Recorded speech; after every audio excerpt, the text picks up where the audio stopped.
사도신경으로 우리의 신앙 고백하겠습니다. 전능하사 천지를 만드신 하나님 아버지를 내가 믿사오며 그 외아들 우리 주 예수 그리스도를 믿사오니 이는 성령으로 잉태하사 동정녀 마리아에게 나시고 본디오 빌라도에게 고난을 받으사 십자가에 못 박혀 죽으시고 장사한 지 사흘 만에 죽은 자 가운데서 다시 살아나시어 하늘에 오르사 전능하신 하나님 우편에 앉아 계시다가 저리로서 산 자와 죽은 자를 심판하러 오시리라. 성령을 믿사오며 거룩한 공예와 성도가 서로 교통하는 것과 죄를 사하여 주시는 것과 몸이 다시 사는 것과 영원히 사는 것을 믿사옵나이다. 아멘. 은혜의 하나님 감사합니다. 오늘도 은혜 가운데로 우리를 인도하여 주시고 또 우리의 삶을 주께서 주관하여 주신 줄 믿고 감사드립니다. 오늘도 주께 나온 주의 백성들을 긍휼히 여겨 주옵시고 예수님의 이름이 불려지는 곳마다 하나님의 영광 충만케 하여 주옵소서. 하나님 아버지, 오늘도 사탄 마귀 세력 틈타지 않도록 주께서 지켜 보호해 주시고 또 악한 바이러스로부터도 늘 강건하게 하나님 보호해 주옵소서. 온 세상을 주관하시는 하나님께서 오늘도 우리의 영혼을 하감해 주시고 마음 가운데 어두운 근을 없애 주시고 온전히 주님 주시는 기쁨과 평강만 넘치게 하여 주옵소서. 하나님께서 오늘도 땅끝까지 선교사님들 파송해 주시고 저들의 귀한 사명통에 복음이 증거되고 있사오니 하나님 효과적으로 증거돼서 주님 오시는 그날 속히 도래하게 하여 주옵소서. 아버지여, 오늘도 전쟁을 종식시켜 주셔서 무고한 사람 죽지 않게 도와주시고 오늘도 주님의 은혜가 온 세상에 충만하기를 소원합니다. 하나님 역사해 주옵소서. 병상에서 주님의 치유를 간절히 바라는 주의 백성들 속히 일으켜 주시고 치유해 주셔서 하나님의 영광 찬양하게 하여 주옵소서.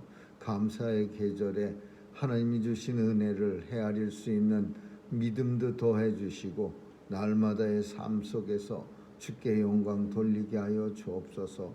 서 있는 자리가 오늘도 하나님의 성전됨을 깨달아 하나님 앞에 찬양과 감사 있는 자리 되게 해 주옵소서. 감사드리며 예수님 이름으로 기도합니다. 아멘. 찬양 341장 부르시겠습니다.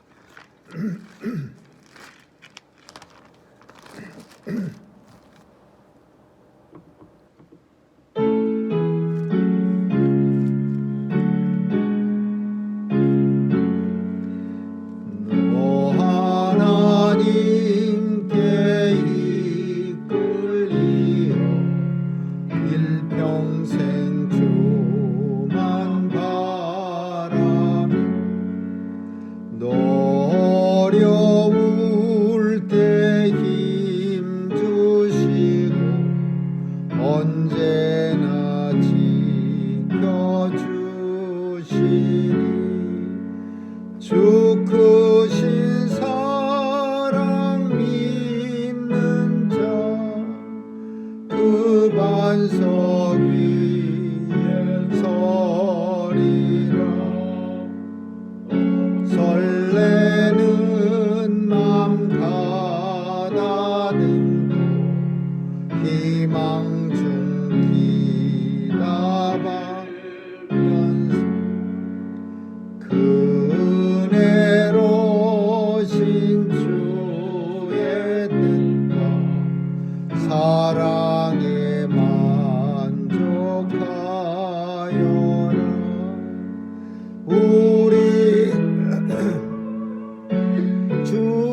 하나님 말씀은 누가복음 12장 13절에서 21절까지 한 절씩 교대로 읽습니다.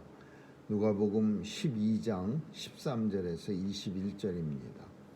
무리 중에 한 사람이 이르되 선생님 내 형을 명하여 유업을 나와 나누게 하소서 하니 이르되 이 사람아 누가 나를 너희 재판장이나 물건 나누는 자로 세웠느냐 하시고 저희에게 이르시되 상가 모든 탐심을 물리치라 사람의 생명이 그 소유에 넉넉한 데 있지 아니하니라 하시고 또 비유로 저희에게 이르러 가라사대 한 부자가 그 밭에 소출이 풍성하되 심중에 생각하여 가로되 내가 곡식 쌓아둘 것이 없으니 어찌할꼬 하고 또 가로되 내가 적게 하리라 내 곡간을 헐고 더 크게 짓고 내 모든 곡식과 물건을 거기 쌓아두리라.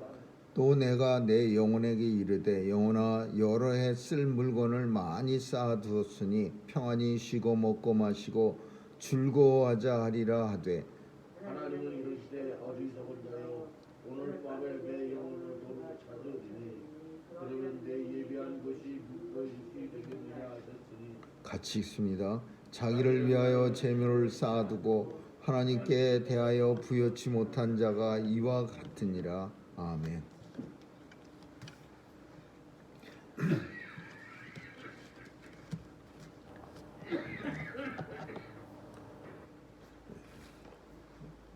어떤 사람이 무리 중에 한 사람이 예수님한테 찾아와서 내 형을 명하여 유업을 나와 나누게 하소서라고 예수님에게 부탁합니다.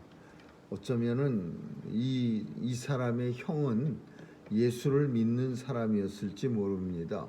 왜냐하면은 예수님한테 부탁하는 것은 예수님의 말은 들어줄 수 있는 형이라고 생각했기 때문에 그렇습니다. 근데 오히려 예수님은 그래 내가 가서 아버지의 유산을 아주 잘 공평하게 법률에 의해서 형은 몇 퍼센트를 가지고 둘째는 몇 퍼센트를 가지고 나누어 주지 그렇게 예수님이 말씀하시지 않고 오늘 본문에 보니까 오히려 책망을 받습니다. 이 사람아 누가 나를 너희의 재판장이나 물건 나누는 사람으로 나를 세웠느냐 하면서 오히려 그 무리 중에 그 불의한 일을 당한 사람을 책망합니다. 우리는 이 동생이 정말 불의하게 재판을 형으로부터 나눌 때 그 불의한 일을 당했는지 그런 거에 대해서는 잘 모릅니다. 그러나 분명한 것은 이 동생이 마음에 불만을 가지고 있다. 다시 말하면은 자기가 손해 본 거가 분명하다라고 생각하고 있는 겁니다. 그래서 주님 앞에 나와서 이 불만, 이 손해 본 거 형하고 공평하게 좀 나눌 수 있도록 주님이 좀 말씀해 주세요. 이렇게 당당하게 나왔는데 주님은 동생의 말을 듣지 않고 오히려 책망을 합니다. 오늘 이 본문은 여러 가지를 말해주고 있습니다. 종종 크리스찬은 다른 사람을 갖다가 이렇게 정죄하는 사람쯤으로 우리가 여길 때가 많이 있습니다. 그리고 다른 사람들을 판결하는 사람으로 생각할 때가 많습니다. 그런데 주님은 나를 심판장이나 물건 나누는 사람으로 내가 언제 누가 나를 그런 사람으로 세웠느냐 그렇게 책망합니다. 세상에서 크리스찬이 세상을 갖다가 이렇게 심판하는 그런 사람이 아니라 사실 크리스찬은 세상을 사랑하는 세상 사람들을 사랑해서 사랑한다는 것도 잘못 생각하면은 오해가 있지만은 불쌍해서 사랑하는 겁니다. 예수 안 믿기 때문에 영원한 지옥에 가서 불구덩이에 떨어져서 끝없는 고통에 빠질 것을 우리는 미리 보기 때문에 그 사람들을 사랑해서 복음을 전하는, 복음을 전해주고 어떻게 하면 예수 믿게 해줄 수 있나, 이 생각을, 이거를 사명으로 삼는 사람이지, 무슨 정의 구현 사제니 해갖고서 세상에 나가서 정의를 구현하고 뭐 남들의 잘잘못을 갖다가 판단해주고 이런 사람이 절대 아닙니다. 근데 오늘날 보면은 정말 마치 오늘 주님 앞에 어떤 사람이 나와서 공평하게 우리 형 재산 나눠주세요라고 외치는 사람처럼, 껄핏하면은 세상에 대해서 혹은 어떤 특정 대상을 통해서 혹은 너희는 잘못했고 우리는 굉장히 잘하고 있고 뭐 이런 거 주장하는 사람쯤으로 크리스찬들이 잘못 오해를 하는 걸 봅니다. 크리스찬은 남을 심판하는 사람이 아니고 남의 잘못을 따지는 사람이 아닙니다. 잘못은 예수님이 주님 앞에 서는 날 우리에 대해서 따지는 거지, 우리가 무슨 자격이 있어서 다른 사람 잘잘못을 매일 시시kolkor냥 따지고 듭니까? 참 안타깝게도 오늘 우리 주변을 보면은 예수님 이름 내걸고 교회 이름 내걸고 맨날 목이 터지라고 외치는 미친 사람들이 한둘이 아닙니다. 뭐 그렇게 상대가 잘못했고 뭐 그렇게 교회에서 밥 먹고 매일 그런 일이나 하는 게 그게 교회입니까? 그런데도 불구하고 오늘날 보면은 엄청 많은 곳에 그냥 이쪽 저쪽 서로 물어뜯는 일에 앞장서는 사람들이 예수님의 이름을 내건 사람들, 교회의 이름 내건 사람들, 막 끔찍한 기도도 하고 어떤 사람들은 또 어떤 사람들은 매일 밥 먹고 그냥 광장에 나와갖고 악을 쓰고 있고, 이게 예수님이 원하는 성도의 삶은 절대 아니죠. 오늘 본문 속에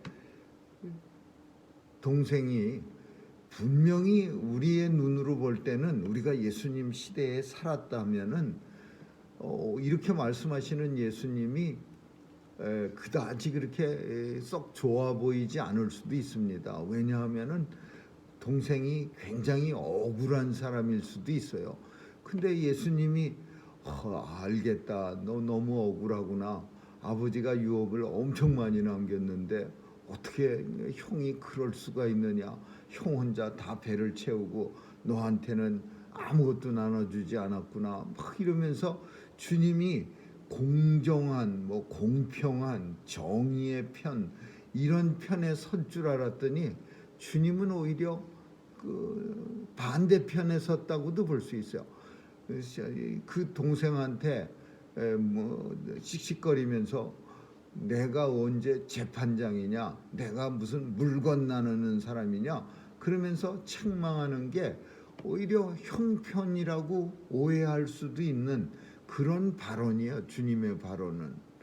근데 주님은 뭘 말씀하시냐면 계속해서 이제 말씀하시는 게, 사람의 생명이 소유에 넉넉한 데 있지 아니라, 사람의 생명은 소유에 넉넉한 데 있지 아니하니라.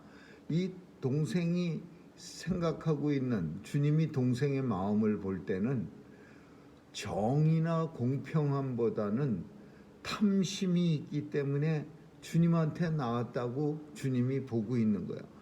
정의라는 이름으로 또는 공평하고 뭐 진리라는 이름으로 흔히 떠드는 그 내면 속에는 탐심이 들어가 있습니다. 나한테 유리하고 내 배가 채워지니까 정의를 외치고 공평을 외치고 뭐 물론 전혀 그런 거와 관계없이 순수하게 정의와 공평을 외치는 그런 사회 운동가도 있지만, 다 보면은 주님이 만약에 본다면은 뭐 위안부 할머니 도와줌내 하고 자기 배를 채우는 사람들, 또 어떤 사람들은 뭐 맨날 공평 떠들고 다니면서 정부를 상대로 엄청난 돈이나 뜯어내는 그런 못된 사람들, 다 자기 배 채우느라고 하는 거지 그게 공평이고 정이고 그거는 허울입니다. 그러니까 예수님이 오늘 이 상황 속에서 동생이 이거는 불공평합니다. 이거는 정의롭지 못한 일입니다. 이거는 주님이 판단해 주셔야 되겠습니다 하고 나왔을 때 거기는 정의도 없었고 공평도 없었고 오직 탐심만 있었던 거예요. 어떻게 하면 형한테 많이 뺏어서 내 배를 채울 수 있을까? 이 배 채우는 일에 우리 주님을 이용해 보자. 아마 이런 모습이 주님의 눈에 보였을 겁니다. 그래서 주님은 동생을 책망하면서 너 생명의 우리 소중한 생명이 우리가 뭘 많이 가졌느냐 넉넉한 데 있지 아니한 것을 너는 지금 모르고 있구나. 그러면서 우리가 잘 아는 어떤 어리석은 부자 이야기를 합니다. 부자가 이 부자 잘못된 거 하나도 없습니다. 근데 조금 어리석었던 거는 내 생명이 소유의 넉넉함에 있다고 착각한 거예요. 뭐라고 생각했냐면 농사가 엄청 잘 되고 또 돈 많이 벌어서 땅도 좀 더 많이 사갖고 소출이 작년보다도 훨씬 더 풍성해지니까 이 부자는 생각하기를 이거 수확을 하고 나서 창고가 부족한데 넉넉하게 창고를 좀 그냥 증축해 갖고서 깔뜩깔뜩 채워놓고 그리고 나서 이제 신나게 먹고 마시자. 내 영혼아 이제 앞으로는 쭉 신나게 먹고 마시자. 많은 것을 갖다가 그냥 이렇게 만들어 놨으니 먹고 마시자. 이러면서 창고도 그냥 엄청 크게 짓고 그리고 그 안에다가 가득가득 채워놨어요. 그리고서는 자기한테 스스로 야 이제 신났다. 내 생명이 이제 단단해지겠구나. 신나겠구나. 그랬는데 주님은 그 밤에 그 부자의 생명을 거두어 갑니다. 그러면 주님이 그 동생한테 뭐라고 말하냐면 이 많은 소유가 누구의 소유가 되겠느냐. 그러면서 이제 사람의 생명은 소유의 넉넉함에 있지 않고 하나님 나라의 부요한 자가 그 사람의 소유가 생명이 단단하다. 마지막 절을 보면요. 하나님께 대하여 부요치 못한 자가 이와 같으니라. 이와 같은 누구와 같냐면 그 부자와 같다는 거예요. 그 창고를 증축해 갖고서 내 영혼아 이제 먹고 마시고 신나게 즐기자라고 말한 그 부자와 같은 거예요. 하나님 나라에 부요한 사람이 돼야 생명에 튼튼하고 생명이 계속 이어질 수 있는 거지. 그 세상의 부요함을 가지고서 자기 생명을 갖다가 단단하게 건강하게 만들겠다고 생각하는 것은 큰 오해다라는 것을 말하고 있어요. 오늘 본문은 정말 깊이 생각해 보면은 온 세상이 바로 이런 어리석음 때문에 전쟁도 일어나고 악한 그런 일들도 일어나는 거죠. 이 세상에 누가 그냥 심심해서 욕심을 부리는 사람이 어디 있습니까? 이 사람이 이 세상에 다 내가 생명이 여기서 생명이 튼튼하게 되고 생명을 보존한다. 그 얘기는 잘 먹고 잘 산다 그런 뜻이죠. 그런데 욕심 부리고 탐심은 다 그런 것과 연결이 되는 거야. 내 생명이 아주 오래오래 잘 먹고 잘 살 수 있는 것과 연결이 되니까 만약에 내 생명이 욕심 부리고 탐심 부려서 내 생명이 오랫동안 잘 먹고 잘 산다고 그 공식이 맞지 않는다면은 이 세상에 아무도 욕심 부리고 탐심 부리는 사람 한 사람도 없을 겁니다. 근데 안타깝게도 사실은 욕심 부리고 탐심 부리는 사람들이 잘 먹고 잘 사는 경우가 많이 있습니다. 그래서 이걸 가리켜 우리가 부조리라고 하는데 사람들은 아주 오래전에 어떤 사람이 욕심을 부려서 남의 것까지 자기 것만 뺏는 게 아니라 남의 것까지 뺏어서 창고에 가득 채워놨는데 그 사람 잘 먹고 잘 살았어요. 그러면 옆 사람이 볼 때 야, 저 사람 욕심 많이 부리고 탐심 많이 부리니까 아주 노후가 탄탄하고 잘 먹고 잘 사네. 그러면 그 사람도 또 욕심 부리는 거예요. 그리고 또 욕심 부리고 결국 온 세상은 욕심과 탐심이 가득한 사람으로 가득 찬 거예요. 근데 오늘 주님은 안타깝게도 욕심 부리고 탐심 부려서 창고를 가득 채운다 해도 내가 그 영혼을 밤중에 불러가 버리면 그 창고의 것이 네 것이 되겠느냐. 소유의 넉넉함이 생명을 지키는 게 아니라 하나님 나라의 부요한 자가 생명을 지킬 수 있느니라. 근데 여기서 말하는 생명은 이 세상에서의 생명을 말하는 것이 아니고 우리가 잘 아는 영원한 생명, 영생을 말하는 거죠. 하나님 나라에서 영원히 살아갈 수 있는 그 생명을 말하는 거예요. 근데 세상 사람들은 하나님 나라의 영생도 중요하지만 이 세상에서의 생명도 중요합니다. 그렇게 생각하면서 심지어 믿는 사람까지도 오늘 본문에 대해서는 동의할 수 없는 그런 마음이 들게 만드는 거예요. 동생이 형한테서 예수님 앞에 나와갖고 형이 불의한 재물을 내 것까지 많이 뺏어갔으니까 좀 형한테, 주님은 그래도 형한테 영향력이 있는 사람이니까 얘기를 해서 좀 공평하게 나누어 줄 수 있도록 좀 말씀해 주세요. 그랬을 때 스토리가 훨씬 더 합리적으로 주님이 네 말을 듣고 보니 그게 맞겠구나. 왜 형이 그렇게 욕심을 내서 아버지 유업을 혼자 다 독차지했지? 내가 말해주마. 이렇게 하면은 훨씬 더 합리적인 스토리가 되고 사람들이 이해를 합니다. 주님이 공평하신 분이고 참 모든 일에 심판자고 정확하게 하시고 계산을. 근데 그런 모습이 하나도 없어요. 어떤 연고인지 동생이 얼마나 억울한 건지 관계없이 그냥 동생을 책망하면서 누가 나를 너희의 심판자나 재산 분배하는 나누는 사람으로 나를 세웠느냐 하면서 가타부타 없이 어리석은 부자 얘기로 확 넘어가요. 동생은 들으면서 굉장히 불편했을까. 저는요 창고도 없고요 계속해서 내 영혼아 잘 먹고 잘 살자 그렇게 말한 적도 없습니다. 그냥 아슬아슬하게 사는 사람입니다. 주님의 말씀에 동의하지 못할 수도 있는 거예요. 근데 주님은 이 본문을 통해서 어리석은 부자의 얘기를 해서, 동생이 어리석은 부자입니까? 형이 어리석은 부자예요. 포커스를 형한테 맞춰야 돼. 그 형은 이렇게 말하는 거예요.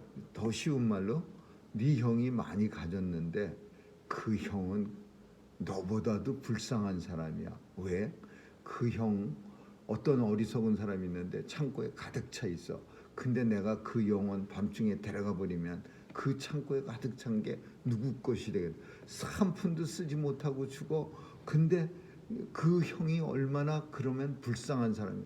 물론 주님이 그렇게 했는지 안 했는지는 알 수가 없지만은 그럴 가능성에 대해서 주님은 동생에게 얘기해 주는 거예요. 동생을 위로하면서 얘기하는 거예요.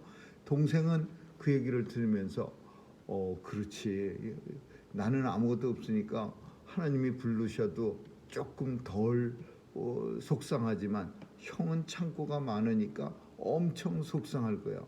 그런데 더군다나 나는 하나님 나라의 부요한 자라고 주님이 말씀하니까 내게 훨씬 더 위로가 되네. 형은 창고는 잔뜩 있고 뭐 가득가득 곡식이 차 있지만은 형은 이 땅에서 불쌍한 사람이고 나는 이 땅에서 불쌍하지만 하나님 나라에서는 부요한 자가 되네. 이렇게 스토리가 너무 스토리에 중간중간 상황을 설명하지 않아서 우리가 거기까지 이렇게 도달하기가 조금 불편한데, 이 스토리의 내용은 바로 그런 내용을 주님이 말씀하고 있는 거예요. 동생을 위로하는 내용이 아주 책망. 내가 누가 나를 심판관으로 삼았고 재판장으로 삼았느냐, 책망은 했지만 그 스토리의 결론은 동생을 위로하고 오히려 형은 불쌍한 사람이라고 말하는 거죠. 오늘 본문은 우리의 생명에 대해서 생명 지킴이가 참 오늘날은 세상의 물질이 우리의 생명을 지켜준다고 생각하기 때문에 탐심이나 욕심이 많아질 수밖에 없는 그런 시대지만은, 사실은 주님이 우리의 영원한 생명을 보장하신다는 사실을 우리는 잊어서는 안 됩니다. 어느 날 갑자기 주님이 부르시면 준비된 거 없이 불안하고 두려워하는 그런, 아무리 세상에서 자기 생명 지킴을 잘 열심히 한다 하더라도 주님 앞에 서는 날 반드시 있다는 사실을 주님이 오늘 본문 속에서 동생에게 말씀해 주면서 위로해 준다라는 것을 볼 수 있는 거죠. 아무쪼록 사람에게 한 번 죽는 것은 너무나 당연한 일이고 그 후에는 주님의 심판대 앞에 설 수 있다는 사실을 꼭 기억하면서 우리의 생명이 소유의 넉넉함에 있지 않다는 것을 기억하기를 주님의 이름으로 축원합니다. 기도하겠습니다. 좋으신 하나님 감사합니다. 오늘도 주님의 주신 귀한 생명이 우리 영원한 것을 감사드리며 주님 앞에 서는 그날에 영원한 생명으로 주님과 함께 영원토록 살아간다는 이 큰 소망 가지고 이 땅에서 기쁨으로 살아가게 하여 주옵소서. 감사드리며 예수님 이름으로 기도합니다. 아멘. 주기도문으로 마치겠습니다. 하늘에 계신 우리 아버지, 이름이 거룩히 여김을 받으시오며 나라에 임하옵시며 뜻이 하늘에서 이룬 것 같이 땅에서도 이루어지이다. 오늘날 우리에게 일용할 양식을 주옵시고 우리가 우리에게 죄 지은 자를 사하여 준 것 같이 우리의 죄를 사하여 주옵시고 우리를 시험에 들게 하지 마옵시며 다만 악에서 구하옵소서. 대개 나라와 권세와 영광이 아버지께 영원히 있사옵나이다. 아멘.